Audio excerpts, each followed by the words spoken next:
네, 안녕하세요. 물리치료사 헬코민입니다. 잘 지내셨나요?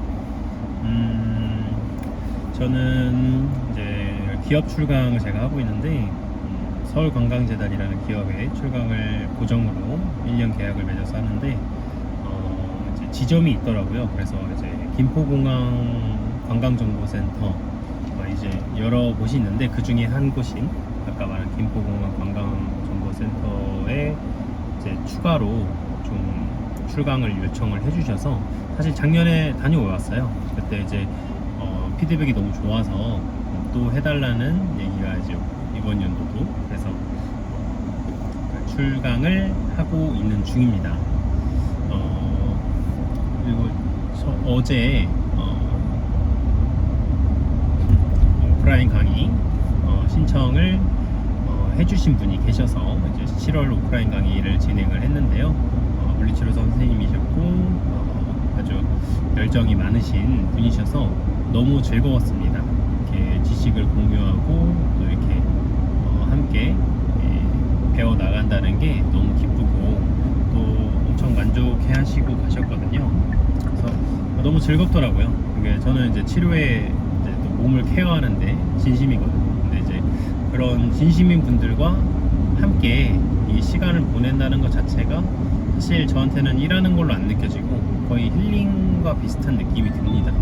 그래서 혹시 저한테 그러니까 치료에 진심인 분만 좀 오프라인 강의를 신청을 해주셨으면 좋겠어요. 진짜 내 눈앞에 나한테 오는 회원이나 환자에게 도움이 되는 사람이고 싶은데 이런 게 잘 어렵고 또 막히고 이런 부분이 있다면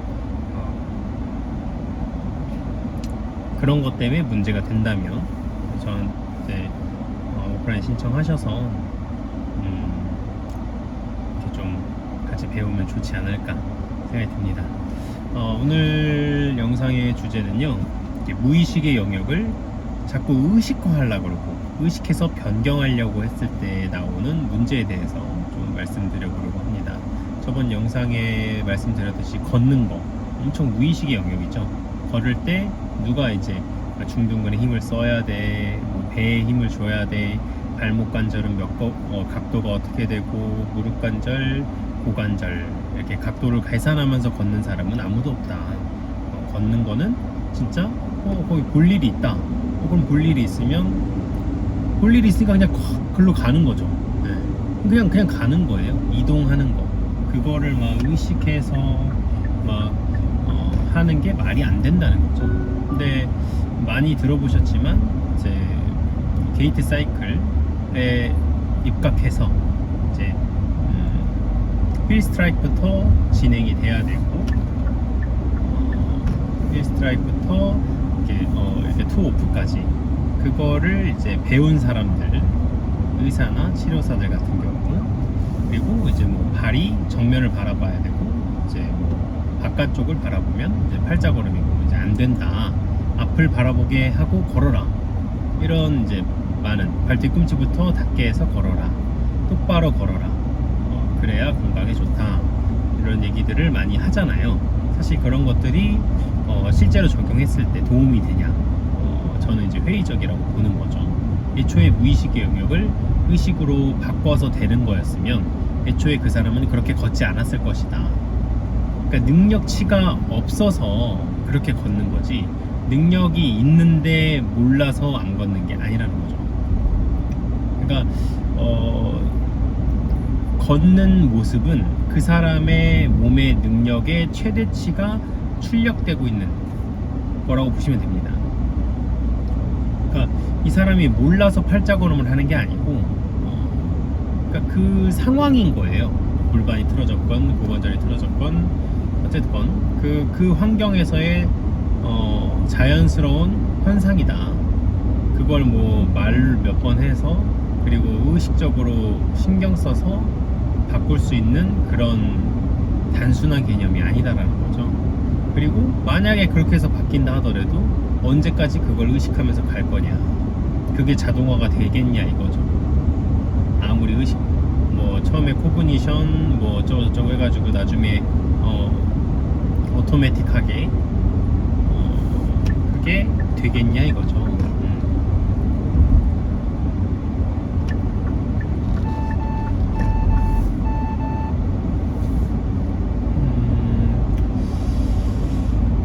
그러니까 애초에 걷는 거는 편하게 걷는 게 맞고요. 만약에 그 걸음을 교정하고 싶다, 체형을 교정하고 싶다면 내 지금 틀어짐에 맞는 스트레칭이나 운동이나 이런 거를 따로 해서 체형이 좋아지면, 몸이 좋아지면 알아서 걸음이 바뀝니다. 자연스럽게. 네. 최근에 요족으로 인해서, 그러니까 요족이 뭔지 아시죠? 발등이 엄청 이제 올라오게 되면 문제가 이제 체중 지지가 앞꿈치랑 뒤꿈치로 쏠리겠죠. 그럼 이제 그쪽이 아픈 거예요.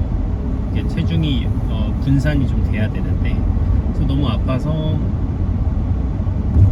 뭐 깔창을 해보고, 뭐 이렇게 걷는 거를 좀 연습도 해보고, 이렇게 좀 발을 여러 면적을 쓸 수 있게 이렇게 아무리 노력을 해도 이게 바뀌기가 어렵다는 거죠, 사실은. 근데 이제 저한테 이제 오셔서 이제 그 체형, 그분이 틀어진 체형을 교정을 해드리고 하니까 발에 닿는 면적이 달라지는 거죠, 느낌이. 그러니까 편해지는 거예요. 그러니까 이게 그 사람이 올바르게 걷기 위해서는 어떤 인식을 하기보다는, 인식으로 바꾸기보다는 그런 환경을 제공을 해줘야 되는 거예요. 치료사 입장에서 이렇게 걸으세요, 저렇게 하세요, 이렇게 하세요 한다고 되는 거였으면 애초에 그 사람은 그렇게 안 걸었다. 그 능력치대로 최선을 다해서 지금 걷고 있는 거다.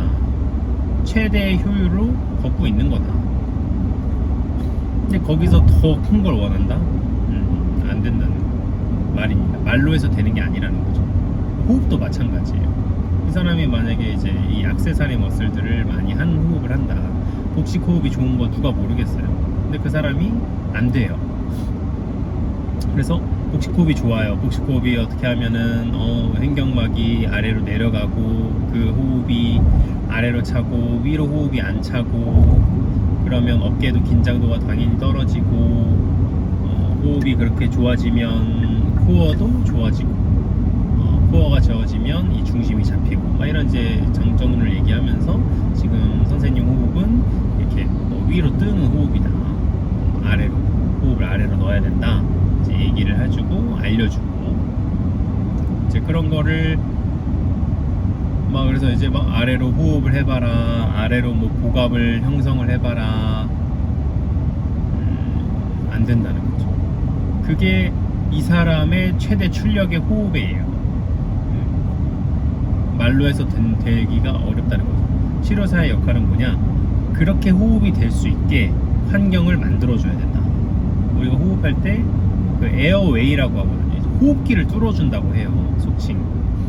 그러니까 공기도 기체잖아요. 기체는 공간이 있어야 들어가요. 공간이 찌그러져 있으면 들어갈 수 없어요. 공간이 없는데 어떻게 공기가, 내가 아무리 호흡을 많이 마신다고 해도, 많이 들이마신다고 해서 공간이 찌그러져 있는 부분을 어떻게 공기로 채우겠냐고요. 찌그러져 있으니까 글로 안 들어가고 위로 올라가는 거예요. 이게 자연스러운 상황이라는 거죠. 찌그러진 걸 펴줘야 된다는 거죠. 공간을 만들어줘야 된다는 거죠. 복식 호흡할 수 있는 환경을 제공을 해줘야 된다. 그게 호흡기를 뚫는 거다. 뭐 당연히 복식만 있는 게 아니죠. 그 복, 아랫배도 그렇고, 옆구리, 뒤 옆구리도 그렇고, 또 흉골, 여기 흉골 쪽, 그리고 등 뒤, 흉추 쪽, 그런 쪽에서 다 그 호흡할 때 그 적절한 움직임들이 다 나와야 되는데 그런 것들이 안 된다. 근데 그거를 말로 이렇게 해라 저렇게 해라 한다고 수정이 되지가 않고, 만약에 앞에서 수정이 좀 되는 것 같다 하더라도 그게 이 사람의 일상생활에 호흡이 변화가 안 된다는 거죠. 도움이 안 된다는 거예요. 그 앞에서 하는 호흡, 앞에서 한다고 그거 끝나고 만약에 이제 호흡 연습을 하고 나서 네, 이제 앞으로 이렇게 하시면 됩니다, 오늘 잘하셨어요, 네 알겠어요, 수고하셨습니다, 이렇게 하고 집에 가면서부터 바로 원래 호흡하는 거예요. 그러면 그 사람의 몸이 변화되거나 긍정적인 내가 알려준 그 호흡법이 이 사람의 몸에 도움이 되기는 어렵죠. 그래서 이 사람이 그냥 편안하게 호흡을 들여 마셨을 때 편안하게 복식 호흡이 될 수 있는 환경을 제공해 줘야 됩니다. 당연히 골반을 교정해야 되겠고, 근데 어쨌든 그거에 어떻게 하면 호흡기를 뚫을 것인가, 그 핵심 포인트는 서포팅 존입니다. DNS에 강조하는 것 중에 하나인 이 서포팅 존이 핵심이에요. 호흡기를 뚫는 그 방법에 있어서요. 그러니까 쉽게 말하면 기대면 그 기대는 걸 이용해서 몸이 이완해요. 몸이 이완하면 호흡이 그쪽으로 공간이 생기고 호흡이 그쪽으로 들어갈 수가 있는 겁니다.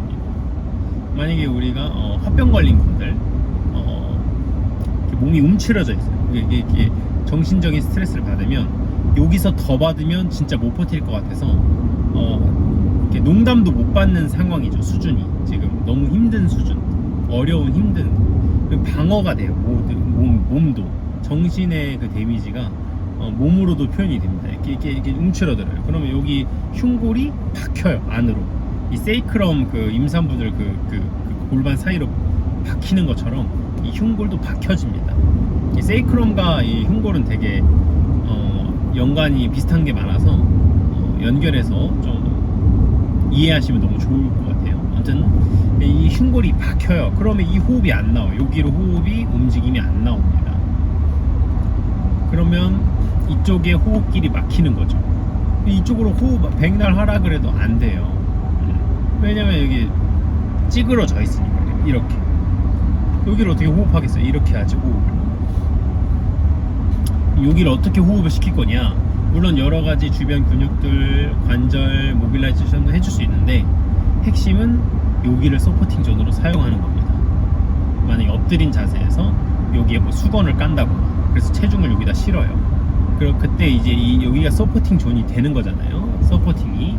그러면 여기가 편안해지면서 이쪽에 호흡에 할 수 있는 역학적인 환경이 주어져요.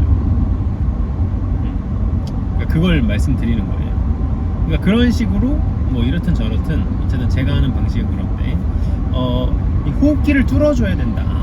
호흡을 말로만 강조하고 이렇게 해라 저렇게 해라가 아니라 그렇게 진짜 될 수 있게 환경을 제공을 해주는 게 치료사의 역할이다. 걷는 거 막 똑바로 걸어라. 발 정면을 보고 걸어야 된다. 그러니까 발이 정면을 봐야 된다. 그리고 뭐 발 뒤꿈치부터 닿아야 된다. 뭐 엉덩이 힘을 주고 걸어야 된다. 뭐 배를 힘 주고 걸어야 된다. 이렇게 말로만 하는 게 아니라 걸을 때 자동적으로 액티베이션이 되게 중둔근이, 그리고 복압이 자동적으로 좀 세팅이 되게 내가 신경 쓰지 않아도 그런 몸으로 만들어 주는 것이 그런 환경으로 내가 말한 모든 것들이 이루어질 수 있도록 환경을 능력치를 그 몸의 기능의 능력을 올려주는 게 치료사의 역할이라는 거죠. 말로만 막 이렇게 해라 저렇게 해라, 그렇게 말로 해서 될 거였으면 애초에 됐다. 애초에 그렇게 안 걸었다. 능력이 있는데 왜 그렇게 걷냐는, 그게 최선이에요. 그 사람의. 네. 만약에 이렇게 팔자걸음 이 사람 이렇게 걸으라고 하면 왜 이렇게 됐는지 누가 알아요? 뭐 고관절이 틀어졌는지, 무릎이 돌아갔는지, 발목이 돌아갔는지, 아니면 골반이 돌아갔는지, 왜 이렇게 됐는지 누가 아냐고, 어떻게 아냐고. 그거를 이렇게 일자로 하면 과연 그 돌아갔던 부위의 관절에서 다시 되돌아오겠냐는 거죠. 거기는 그대로 있고 다른 제2의 회전 틀어짐이 발생하지 않겠어요. 그렇게 말로 해서 그렇게 의식적으로 해서 나아지는 거를 못 봤어요. 로봇을 만드는 겁니다. 그렇게 몸은 단순하지가 않고요. 그렇게 하라고 해서 되는 게 아니고 그렇게 할 수 있는 능력을 만들어주는 거다. 그렇게 할 수 있는 환경, 그렇게 할 수 있는 체형을 만들어주는 게 치료사의 역할이다. 그래서 막 이렇게 해서 저렇게 해서 왜 안 했어요 이런 식으로 넘어가면 환자 탓을 하게 되고 그러면 치료사는 발전이 또 없고 아무튼 그렇습니다. 그래서 자꾸 무의식의 영역을 의식으로 어떻게 바꾸라고 말로 뭔가 이 사람을 변화시키려고 하지 마시고 이 사람의 몸이 그렇게 나올 수 있게 그러한 출력이 나올 수 있게 그렇게 올바로 걸을 수 있게 올바른 액티베이션이 나올 수 있게 또 올바른 호흡이 자동적으로 내가 숨이 들이마시자마자 올바른 호흡이 될 수 있게 몸을 바꿔줘야 된다. 교정을 해주고 환경을 제공해주고 기능을 향상시켜줘야 된다. 그러면 말하지 않아도 알아서 호흡이 그렇게 들어가고 알아서 그렇게 좋게 걸어집니다. 네. 그래야 그 사람의 진짜 일상생활이 편해지고 그 사람의 몸이 진짜 변화하고 좋아진다는 거죠. 우린 그걸 원하는 거잖아요. 건강한 척 하려고 그렇게 하는 게 아니잖아요. 아무튼 그렇습니다. 오늘 영상은 여기까지고요. 이렇게 도움이 되셨으면